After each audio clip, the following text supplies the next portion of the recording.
Estamos começando mais um programa da nossa série especial pela Turquia e a Grécia, conhecendo os caminhos do apóstolo João, do apóstolo Paulo. E hoje você vai conhecer as ruínas de Éfeso. Essa cidade mencionada no livro de Atos dos Apóstolos tem muita história para nos contar. Você sabe, eu sou Rodrigo Silva e estou sempre em busca de evidências que confirmem a historicidade da Bíblia Sagrada e também nos ajudem a entender a história do cristianismo. Então não sai daí porque o nosso programa está só começando.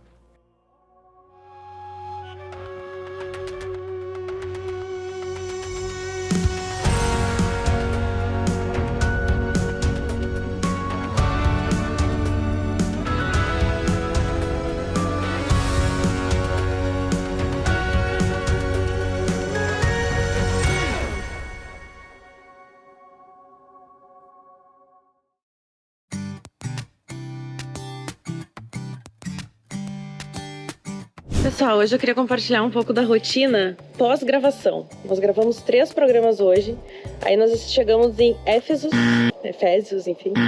Eu acabei de estacionar o carro aqui, consegui uma vaga, enquanto eles foram lá já fazer o check-in e entrar no hotel, né? A equipe tá cansada. E aqui são 9h43 da noite. Chegando aqui no hotel, a galera já tá aqui. Que hora que a gente vai começar amanhã? Amanhã tem que acordar umas 6, a gente, eu e você, porque a gente tem muita coisa para aguardar e arrumar. E aí 7 horas o café, 7h30 a gente sai, 8 horas começa a gravar. Tá, e agora explica aqui pra galera por que a gente dorme depois e acorda antes. Porque a gente tem que descarregar todos os cartões e todo o equipamento. Aliás, melhor, eu vou mostrar pra vocês toda a rotina de pós-produção, da produção, depois da gravação, depois de um dia de gravação, né, que a gente tem que descarregar todos os cartões de memória, a gente tem que carregar os equipamentos para que amanhã esteja tudo certinho. Então vou mostrar um pouquinho aqui pra vocês, de uma forma mais acelerada.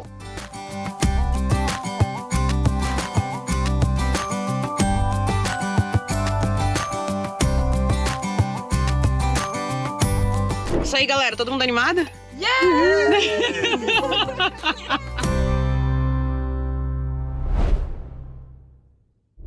Estas colunas aqui fazem parte daquilo que nós chamaríamos de Stoa Basílica. Era um prédio administrativo dos tempos romanos e que tinha uma importância muito grande na cidade, ou seja, o centro administrativo da antiga cidade de Éfeso ficava aqui. Agora, este pequeno teatro que vocês vão ver aqui, ele tem um significado importante para a história de Atos dos Apóstolos. Vem aqui que eu vou mostrar para vocês.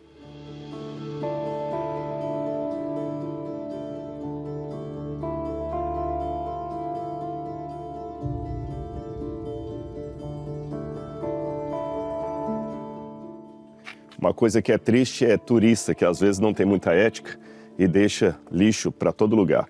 Depois a gente vai arrumar um lugar para colocar esse lixo aqui. Mas olha esse pequeno teatro, vocês estão vendo? Aqui tem capacidade para pelo menos umas 3, 4 mil pessoas sentadas. Mas quando eu uso a palavra teatro, eu estou usando num sentido mais genérico, porque em termos técnicos, esse teatro menor é chamado de Odeon. Odeon era como eu falei, um teatro menor, onde as pessoas faziam apresentações especialmente musicais. Tanto é que existia no Brasil, nos anos 70, uma gravadora muito famosa chamada Odeon, porque Odeon, no grego, significa lugar de apresentação de música, de canções.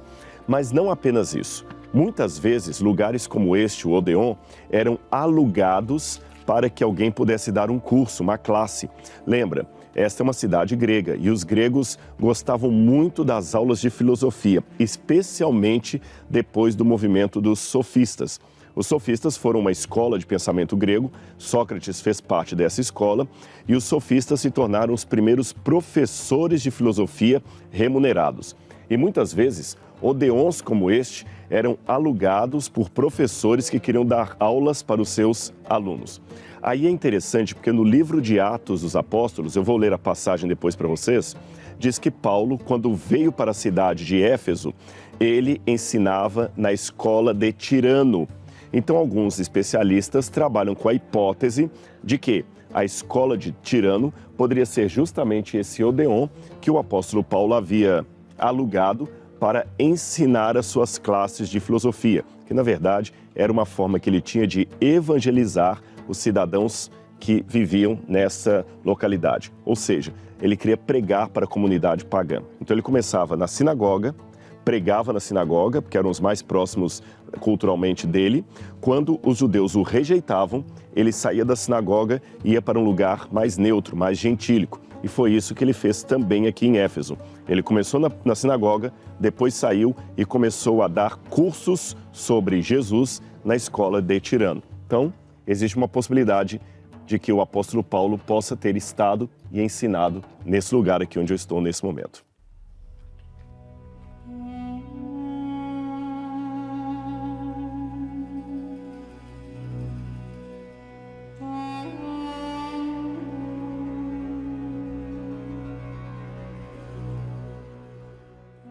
Achamos mais lixo ali e vamos jogar no lugar devido.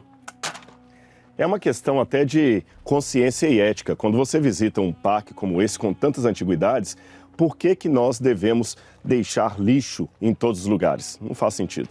Eu vou para cá agora e vou pedir a minha Bíblia, que já que eu saí da escola, provável escola de Tirano, na verdade o Odeon, eu quero ler essa passagem da Bíblia para vocês que menciona justamente a parte em que Paulo esteve aqui ensinando nessa escola. Esse lugar aqui está bem, Luciano? Então tá bom. Vou colocar no cantinho aqui, tendo essas ruínas lindas ali atrás. E o livro de Atos dos Apóstolos fala quando Paulo veio para Éfeso. Atos capítulo 19 diz assim: aconteceu que, enquanto Apolo estava em Corinto, Paulo, tendo passado pelas regiões mais altas, chegou a Éfeso, encontrando ali alguns discípulos. Quem são os discípulos que Paulo encontrou aqui? Eram discípulos de João Batista, que depois da morte do profeta, acabaram migrando para essa cidade e ficaram aqui. Talvez, a Bíblia não diz isso, mas dá a entender que, com medo de uma retaliação que poderia acontecer a eles em Jerusalém, muitos antigos discípulos do pregador do deserto, de João Batista, acabaram migrando para essa região, longe de Jerusalém, longe daquela comunidade judaica ali da região do Rio Jordão, vieram para cá. E talvez esses, ao chegarem aqui, também começaram a se unir com discípulos de Jesus de Nazaré, que também estavam aqui. Lembre, Jesus de Nazaré tinha um parentesco com João Batista. Então, nessas situações, os iguais se procuram. E no programa de hoje, é bom eu destacar isso para ficar bem didático para você, eu vou falar de coisas que têm relação com a vida do apóstolo Paulo e a vida do apóstolo João, que você não deve confundir com João Batista, tá bem? Então, em alguns momentos, eu vou falar até os discípulos do Batista para ficar mais claro para você de quem que eu estou falando. Vamos continuar a leitura? Encontrando ali alguns discípulos, perguntou-lhes: vocês receberam o Espírito Santo quando creram? Ao que eles responderam: pelo contrário, nem mesmo ouvimos que existe Espírito Santo. Paulo perguntou: então que batismo vocês receberam? Eles responderam: o batismo de João. Como eu disse, João Batista. É que esses que eram discípulos de João Batista haviam entendido errado a mensagem do próprio João Batista. Eles acreditavam que Jesus de Nazaré e João Batista estariam em pé de igualdade. Eles acreditavam também que Jesus de Nazaré seria apenas um continuador do trabalho de João Batista. Ainda que o reconhecessem como Messias, não viam nele uma divindade muito bem estabelecida e não tinham a clareza de quem era o Espírito Santo. Quem corrigiu esses equívocos foi, em primeiro lugar, o apóstolo Paulo, que encontrou esses discípulos aqui e revelou-lhes qual era a natureza do Espírito Santo. E depois de Paulo, no final do primeiro século, João, o discípulo amado, que vem também pastorear esse lugar e, mais uma vez, corrige aquelas distorções que havia desde o início em relação a Jesus e João Batista. Por isso que o Evangelho de João, que foi escrito nessa cidade, coloca bem claro, no início já da narrativa, a diferença entre Jesus e João Batista. Você quer ver? Eu vou deixar aqui o livro de Atos e vou ler o começo do Evangelho de João. João começa dizendo o seguinte: Vou ler aqui, João capítulo 1, versículo 1. No princípio era o Verbo, e o Verbo estava com Deus, e o Verbo era Deus. Ele está falando de Jesus. Depois que ele fala que Jesus é o Verbo, Jesus estava com Deus e ele era Deus, desde o princípio, quer dizer, no princípio, enarre, significa que Jesus não teve começo. Quando vai falar de João Batista, no verso 6, muda o verbo. Começa assim, houve um homem enviado por Deus chamado João. Olha o contraste. Jesus, enarre, Jesus no princípio, quer dizer, Jesus sempre existiu. João Batista, houve, egeneto em grego, veio a surgir, veio a existir, mostrando bem claro que Jesus é eterno. Ele já existia antes de João Batista. João Batista não era eterno. Jesus era, é e sempre será Deus. João Batista era apenas um ser humano. Ainda na continuação da narrativa do Evangelho, a primeira coisa que o evangelista mostra é o testemunho de João Batista a respeito de Jesus. E em João capítulo 1, versículo 19, ele diz assim, este foi o testemunho de João quando os judeus lhe enviaram de Jerusalém sacerdotes e levitas para perguntar quem é você. Ele confessou, e ele não negou e confessou, eu não sou o Cristo. Perceberam? E mais adiante, quando alguém fala, mestre, quais são as novidades? Ele fala, aquele que vem após mim é maior do que eu. Eu não sou digno nem de desatar as sandálias dele, como diz aqui no verso 26. Eu batizo vocês com água para o arrependimento, mas ele batizará com o fogo do Espírito Santo. Então, muitas vezes, aqueles discípulos de João Batista não haviam entendido por completo essa mensagem. E quando o seu líder foi degolado, ele foi decapitado lá em Jerusalém, eles fugiram, vieram para cá, e quando a primeira comunidade cristã se formou aqui, eles se ajuntaram com os cristãos, porém tendo uma ideia ainda distorcida de quem seria Jesus. Nesse momento, voltamos para o livro de Atos dos Apóstolos, Paulo vem para cá, corrige esse mau entendimento deles a respeito do Espírito Santo, e anos depois, o apóstolo João também chega aqui e corrige a desinformação que eles tinham a respeito da divindade de Jesus. Ficou claro? Então nós temos duas correções que foram feitas à doutrinação dos discípulos de João Batista. A primeira em relação a quem é o Espírito Santo, a segunda em relação a quem era Jesus de Nazaré. Voltando para Atos 19, aqui diz que Paulo então pregava a respeito do reino e fala no verso 8. Durante 3 meses, Paulo frequentou a sinagoga. E uma coisa que eu esqueci de mencionar. Paulo chegou a rebatizar esses discípulos de João Batista que eles não haviam recebido ainda o Espírito Santo. Então nós temos pelo menos esse caso inédito e único na narrativa bíblica de pessoas que mesmo tendo recebido o batismo por imersão nas águas, foram rebatizadas porque não tinham compreendido corretamente a doutrina. Com isto colocado, voltamos. Atos 19, verso 8, durante 3 meses, Paulo frequentou a sinagoga, onde falava ousadamente, discutindo e persuadindo a respeito do reino de Deus. Mas, como alguns deles se mostravam teimosos e descrentes, falando mal do caminho, na minha tradução, caminho está com C maiúsculo, porque era o apelido do movimento cristão, diante da multidão, Paulo se afastou deles e, levando consigo os discípulos, passou a falar diariamente na escola de Tirano. Paulo fez isto durante 2 anos, de modo que todos os habitantes da província da Ásia ouviam a palavra do Senhor, tanto judeus quanto gregos. Então, por pelo menos 2 anos e 3 meses, Paulo permaneceu pregando o evangelho nesta cidade. Provavelmente, aqui atrás, na escola de Tirano, ou, de acordo com a hipótese de alguns, no Odeon.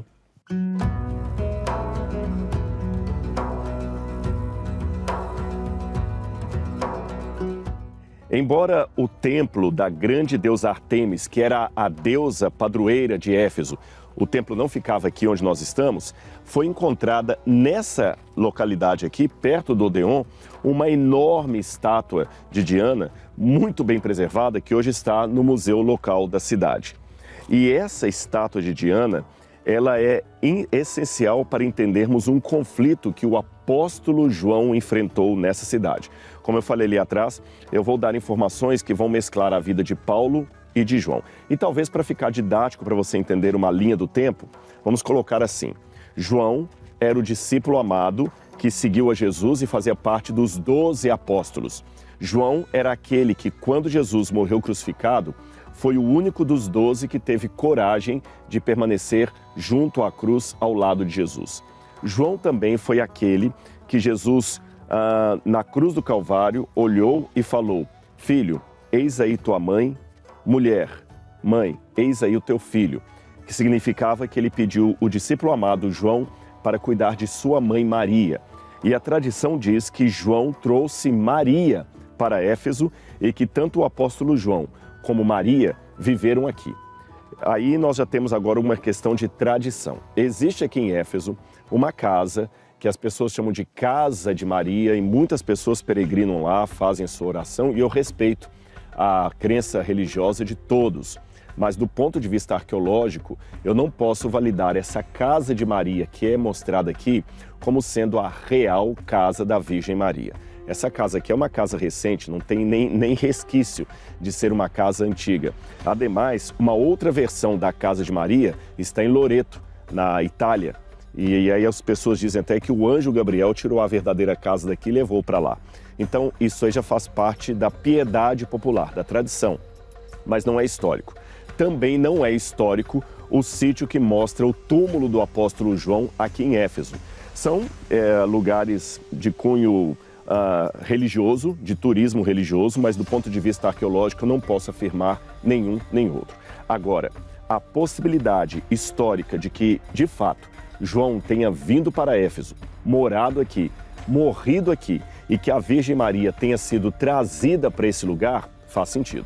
Então, na linha do tempo, você tem Jesus sendo crucificado, ele morre, ressuscita, e nesse ínterim, o apóstolo João vem para Éfeso e traz consigo Maria, a mãe de Jesus. Aí nós temos um silêncio na história. João só vai voltar ao cenário no final do primeiro século, quando ele, idoso, é pastor nessa cidade, ele cuida da congregação cristã aqui, e aí, por um decreto imperial, ele é preso e enviado para a ilha de Patmos. E nós vamos continuar essa história depois em Patmos e você vai ver por que João foi exilado para lá. Agora, uma parte da resposta eu posso dar agora. O exílio de João tem a ver com o culto à deusa Ártemis, que também acontecia aqui, tem a ver com essa estátua que foi localizada aqui e com o culto ao imperador. Culto este que João demonstrou grande oposição. Por isso ele foi sentenciado ao exílio. Então você precisa entender isso. Agora, entre a crucifixão de Jesus e esse período final do primeiro século, que faz parte da história de João já na sua velhice, nós temos o ministério do apóstolo Paulo, que também pregou aqui na cidade de Éfeso.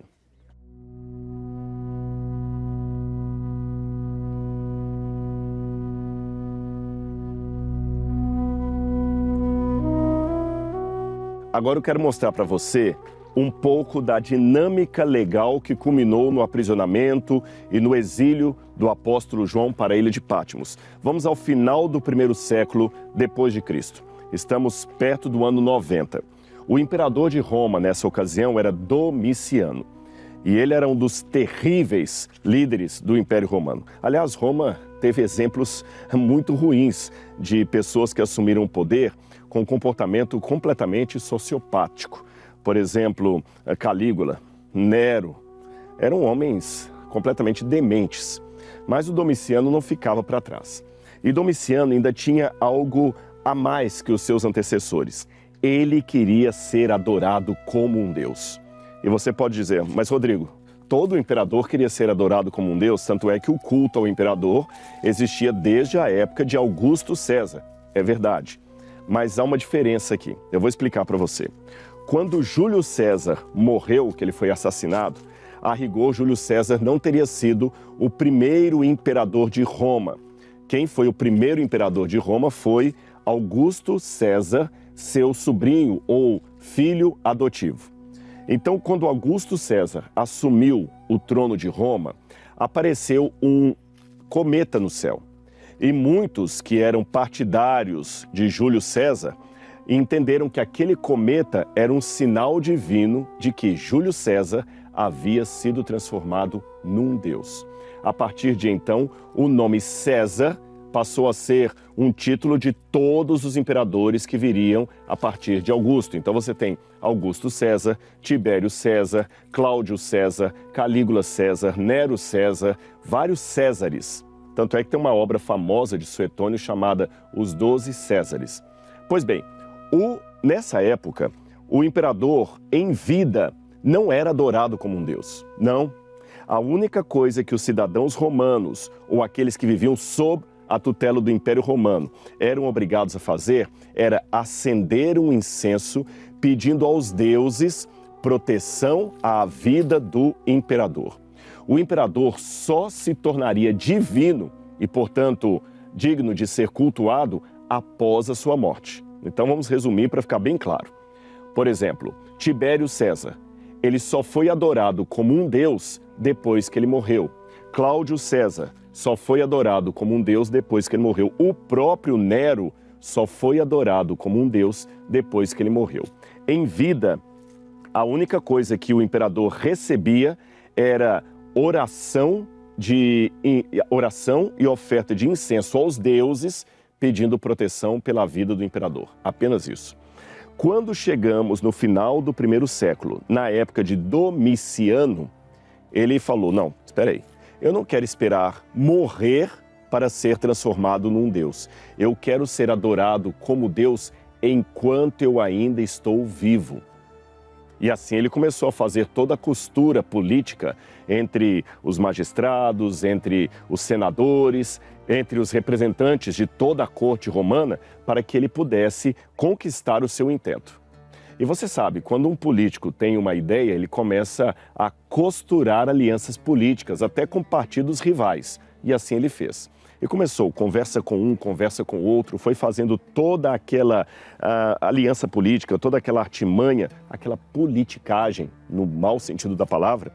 E quando ele veio buscar apoio da Ásia, a cidade de Éfeso foi aquela que deu ao imperador a força política que ele precisava para decretar a necessidade de ser adorado enquanto vivo. A novidade era essa. Domiciano seria o primeiro imperador romano que seria divinizado antes de sua morte. E você sabe, toda aliança política é uma troca de interesses e benefícios. A cidade de Éfeso apoiou os interesses do imperador e o que o imperador fez? Colocou a cidade de Éfeso como sendo a grande cidade romana de toda a região. E o culto que havia aqui em Éfeso, a deusa Diana ou Artemis, eu vou repetir muito esse nome para você nos próximos programas, esse culto a Diana era essencial para a vida política, econômica e até para o status quo da cidade. E em contrapartida, a cidade apoiava o culto ao imperador. Mas nessa situação, quem se opôs à adoração obrigatória a Diana e à adoração ao imperador que ainda estava vivo? O apóstolo João, que morava nessa cidade e era o líder da comunidade cristã que aqui havia. Você já entendeu toda a situação que culminou no julgamento, na prisão e no desterro ou exílio do apóstolo João? Agora eu vou mostrar uma coisa que vai exemplificar tudo isso que eu contei para você. Está ali na frente.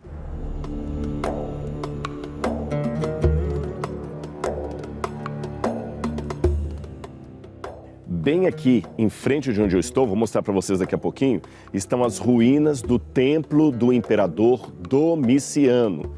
Repetindo, não para ficar cansativo, mas para melhorar a didática, Domiciano foi o primeiro imperador que queria ser adorado ainda em vida e não depois de morto, conforme os imperadores que o precederam. E aqui ficava o templo dele. E nós temos algumas ruínas ainda das bases desse templo. O templo ficava aqui em cima, ali embaixo ainda é possível ver algumas colunas desse templo, mas daqui não dá para ver, nós temos que descer até lá. E aqui nesse local foram encontradas pelo menos 60 inscrições públicas dos mais diversos tipos, das mais diferentes épocas. Muitas dessas inscrições eram ex votos, pessoas que vinham para cá e tinham uma cura ou, quem sabe, um agradecimento especial para fazer a esse Deus Domiciano e deixavam seu testemunho por escrito em placas de mármore, algumas em placas de metal. Agora, o curioso é que essas inscrições que foram encontradas aqui tinham também, entre os seus diferentes aspectos, algumas inscrições de sentença de morte contra qualquer um que levantasse a voz contrária ao culto ao imperador Domiciano. Percebeu? Então, provavelmente nesse contexto, inclusive aqui tem as imagens de algumas dessas inscrições que foram encontradas nesse lugar e foram levadas para o museu. Algumas são posteriores à época de João, é claro. Aqui eu tenho, inclusive, 2 tipos de inscrições que estão aqui, olha. Não sei se o Vacian consegue pegar, porque está um pouco com sombra. Essa aqui está melhor, Vacian. Aqui, olha, nós temos inscrições em grego, do lado de cá, e nós temos aqui também em latim. Então, nós temos inscrição em latim, aqui eu tenho inscrição em grego, mostrando justamente que o lugar era concorrido por pessoas de vários lugares. Aí você entende por que o apóstolo João, uma vez pregando contra o culto ao imperador, tornou-se persona não grata nesse lugar. Mas o tempo de hoje já está acabando. Então, para continuar essa história e explicar mais detalhes desse contexto, eu vou precisar encontrar com você no nosso próximo programa, aqui na Turquia, para você conhecer mais a história do cristianismo. Um abraço e até lá!